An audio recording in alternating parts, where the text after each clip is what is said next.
तनख्वाहें ना मिलने पर फैसलाबाद के शहरी की मुबैना खुदकुशी के वाक़े में एक नया मोड़। अहले खाना ने कत्ल की FIR दर्ज करवा दी। इससे इतनी ज्यादती हुई है, उसकी बीवी बेवा हो गई, 2 बच्चियां हैं, 1 बेटा है, कोई खाने पीने का कोई जरिया नहीं है। सर मुझे ये बताइएगा कि ये सारा वाक़या क्या है, कैसे पेश आता है, आपको कैसे इत्तला मिलती है? मेरा भाई बेसिकल 25 साल हो गए हैं इनके ना ऑफिस में काम कर रहा है। इनका ईमानदार कहते हैं ना एम्प्लॉयर था, तो 25 साल रहने के बावजूद इन्होंने हमें ये सिला दिया है कि मेरे भाई को इन्होंने जहर दे के इन्होंने मरवाया है। अच्छा, ये बताएं कि ऑफ़िस किस चीज़ का है, काम की नौइयत क्या थी? इनका सूतर का काम है, धागे का काम है। वहाँ पे मेरा भाई इनकी वो पेमटें शेमटें लाता था, बैंकिंग करता था, ठीक है।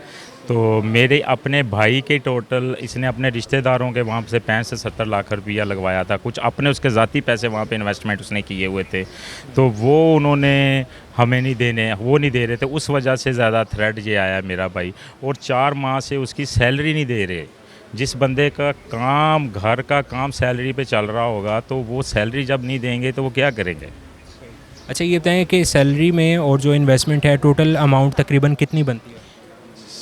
सैलरी तो 4 माह की इनकी तरफ है रहती है, ठीक है, और उसके अलावा तकरीबन 70 लाख के करीब जो अजीज़ों के पैसे हैं, कुछ अपने उसके कोई अपने उसके ज़ाती भी पैसे उसने लगाए हुए हैं। तो आपको कैसे इत्तला मिलती है? अली को मैसेज ये करता है कि भाई अली साहब कौन है? अली इसका जो ऑफिस का ओनर है ना, मुनव्वर साहब का बेटा है अली, और ये अलाइड बैंक AA वालों का नवासा है। मुझे प्लीज़ जो मेरे पैसे हैं वो दे दो, मेरी तनख्वाह दे दो, आप नहीं दे रहे। मेरे जो पैसे हैं वो मैंने जिस रिश्तेदारों के लगाए हैं मैंने उनको भी देने हैं, मुझे दे दो। ये दिसंबर से कह रहा है मैं दे रहा हूँ, दिसंबर गुजरा, जनवरी, फरवरी, मार्च, मैं खुद गया हूँ 25वें रोज़े इसके घर, अली के घर खुद गया हूँ। अली से मुलाकात की है मैंने, कहा अली यार दे दो भाई, मेरा इतना नहीं है कि वो बर्दाश्त कर सके, मुझे पता है मैं अपने भाई का, यार प्लीज़ उसके पैसे उसको दो, उसकी सैलरी उसकी दो। वो घर पे बिल्कुल फाके पड़ रहे हैं यार घर पे, इनको लत्थी जड़ी कोई नहीं है, इनके वही टशन वही गाड़ियाँ। फिर मेरी वालदा ने अली की वालदा को फ़ोन किया है कि प्लीज़ आप मेरी पैसे मेरे बेटे ने आपके लगवाए हुए हैं लोगों के, आप दे नहीं रहे। और उसकी वालदा मेरी माँ को जिस बुरी तरीके से पड़ी है, जिस तरह हमने पैसे उनसे लेने नहीं उनके देने हैं। ये बताएं कि आपको कैसे पता चलता है कि वो उन्होंने खुदकुशी नहीं की और उनका जो कत्ल किया गया है, इसका आपके पास क्या प्रूफ है? हालांकि उन्होंने अपना वॉइस नोट भी बताया है कि ये मैं कदम उठाने जा रहा हूँ। ये बेसिकल जुमे वाले दिन अली के घर जाता है, जुमे वाले दिन अली के घर जाता है, मुनव्वर साहब इसको मिलते हैं। ये बेसिकली जाता है मुनव्वर के घर, वहाँ पे अली अपने अब्बू के घर आया होता है, तो अली इसको कहता है कि तुम अब्बू के घर मुनव्वर के घर आ जाओ। ये अली उधर जाता है मुनव्वर के घर, उस तरह अली भी बैठा होता है। इसने कहा प्लीज़ भाईजान मेरे वो पैसे दे दें, मेरी तनख्वाह ही दे दें।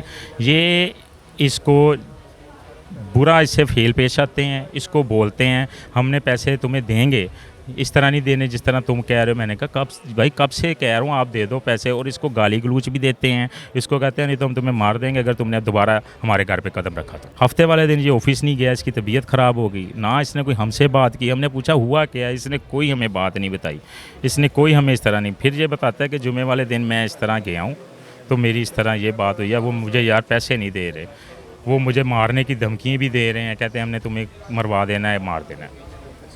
तो ये बताएं कि फिर हफ्ते वाले दिन ये वाक़या कब पेश आता है और जो जिस होटल में उनकी डेड बॉडी मिलती है वो वहाँ पे क्या करने चाहते हैं?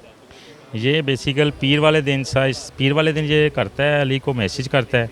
अली का शाम 7 बजे मैसेज आता है कि भाई इसका ये वॉइस मैसेज आया है आपके भाई का, तो वो नंबर उसका बंद आ रहा है। तो उसने अली साहब से फिर रिक्वेस्ट की थी मंडे वाले दिन, अली भाई मुझे वो मेरे पैसे दे दें, देख लें मेरे हालात नहीं ठीक हैं। वो सुना होगा आप लोगों ने मैसेज कि मैं कुछ कर रहा हूँ अली साहब, ये कर लूँगा। इन्होंने मेरा भाई इतना, कहते हैं ना एक इंसान की थ्रो का पता चलता है कि मेरा भाई इतना है। वो तो यार एक ये तो कह रहे खुदकुशी कर रहा है, वो तो कहीं लड़ाई होती थी उसके पीछे से गुजर जाता था। इन्होंने ही प्लानिंग के साथ वहाँ पे कोई बंदे भेजे हैं, उसको कोई चीज़ में जहर डलवा के इसने खात्मा कराया है। ये ज़िम्मेदार अली क़यामत तक मेरे भाई का देनदार होगा। सही है। तो अभी आपने FIR करवा दिया, पुलिस की कार्रवाई किधर तक पहुँची? FIR हमने करवा दी है, पुलिस इनके घर जा रही है। जब पुलिस इनके घर जाती है तो इनके ये घर पे नहीं है, ये यहाँ से फ़रार हुए पड़े हैं। अगर ये खुदकुशी की है, मेरे भाई ने जहर नहीं दिया, तो सामने आए, उनसे बात करें, हमारे साथ बैठ के बात तो करें ना। अच्छा, ये बताएं कि ऑफिशियल्स की जानिब से एक वॉइस नोट भी दोबारा आता है कि हम अपने आपके पैसे रिलीज़ करने वाले हैं अपने वर्कर्स के, उस हवाले से आप क्या कहते हैं? अरे भाई ये देखें, वर्कर्स को पैसे देने, वर्कर्स को तो पहले पैसे दो। इन्होंने तो लोगों के कितने पैसे देने हैं? मेरा ख्याल अभी बहुत इन्होंने पैसे देने हैं। ये लोगों को कह रहे हैं कि हमने पैसे देने हैं। अभी मेरे भाई के नहीं पैसे ये दे रहे, जो वर्कर है उसकी इन्होंने घसीटी हैं और उसके कहते हैं उसको इन्होंने मरवा दिया है। सर, मुझे ये बताइएगा, ये अफसोसनाक वाक़या कैसे पेश आता है, आपको कैसे इत्तला मिलती है? ये इतला, ये मेरा भतीजा है, ये 6 तरीक को घर से अपनी दुकान पे मुलाजम मैं जिस जगह करता था उसकी दुकान पर गया। 2 बजे इनके मालिक का फ़ोन आया, भी उसका कोई मैसेज सही नहीं आया, तो वो अभी टेलीफोन बंद है तो उसका पता करें। तो हमने उससे पूछा अभी क्या मैसेज दिया, उसने मैसेज नहीं बताया। शाम को 8 बजे 7 बजे के दरमियान उसने हमें वॉइस मैसेज भेजा। उसने कहा जी मैंने आपसे पैसे भी लेने हैं और आपने मेरी 4 माह की तनख्वाह भी नहीं दी है। मैंने 2 सिस्टरों के पैसे देने हैं, कोई बहनोई के देने हैं, ये मुझे वो भी तंग कर रहे हैं। 4 माह की तनख्वाह नहीं है। मैंने बड़ी कोशिश आपकी मिन समाज की है, आपकी मौज़म अली की है, तैयब की है और मनवर शेख की है। ये कि 6 माह पहले ये 1 अरब रुपए के डिफ़ॉल्टर मार्केट में हुए थे। कुछ लोगों को पैसे जिनका हाथ पड़ता था वो उसको पैसे दे देते थे, थोड़े बहुत दे दिए। इस बेचारे को कोई पैसा नहीं दिया। इसके घर में रोटी खाने के लिए पैसे नहीं थे। इसने अपनी अम्मी से कहा भी मुझे तो तनख्वाह नहीं, मेरी 4 माह हो गया, तो मैं क्या करूं? वो कहती है मैंने तो मेडिसिन लेनी है, तो मुझे उसके अपने मालिक जो है आपके दुकान उसको मिला दें। वो लेकर इसके घर आ गया। घर आने के बाद उसने पूछा वालदा ने भी बेटा भी हमें ना तनख्वाह दे रहे हैं, ना मेरी बेटियाँ को पैसे दे रहे हैं, वो मेरे घर आके बैठी है, हमारा घर भी ख़राब कर रहे हैं आप। तो ये मेरी दवाई वाला वोचर है, ये मुझे दवाई मंगा दें या पैसे दें हमारे। उसने कोई बात की, कोई रिंग नहीं, उसने कोई उसका जवाब नहीं दिया, वो चला गया। अच्छा, नौबत यहाँ तक आ गई थी कि वालदा की जो दवाई है वो भी पूरी नहीं हो रही। दूसरे नंबर पे जब वो 6 तरीक को इधर से गया, उसके बाद वो 12:30 बजे ये कह रहे हैं हमारी दुकान से उठ के गया।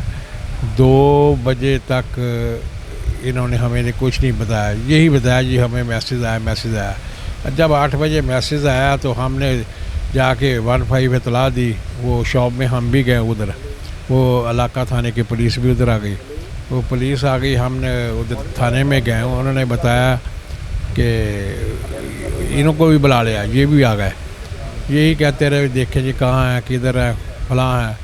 हमें उधर रिसोर्सेज की वजह से हमें कोई पता चला, इतला मिली। फिर ये मेरा भतीजा ये है छोटा, इसको कहा यार जो होटल रहते हैं वो चेक कर लो। ये अल जन्नत होटल में गया, उधर बताया भी हमारे ये नाम ही हमारा कज़न है, तो कहाँ है? वो कह रहे 7 नंबर कमरे में है। उसने कहा जी 7 नंबर कमरे से उसको बुला लो। कहता बुलाना नहीं, आप ऐसा कर लेते हैं। और गया तो कहते अंदर डेड बॉडी पड़ी थी। इन्होंने हमें इतला दी, हम भी 5 मिनट बाद उधर पहुंच गए।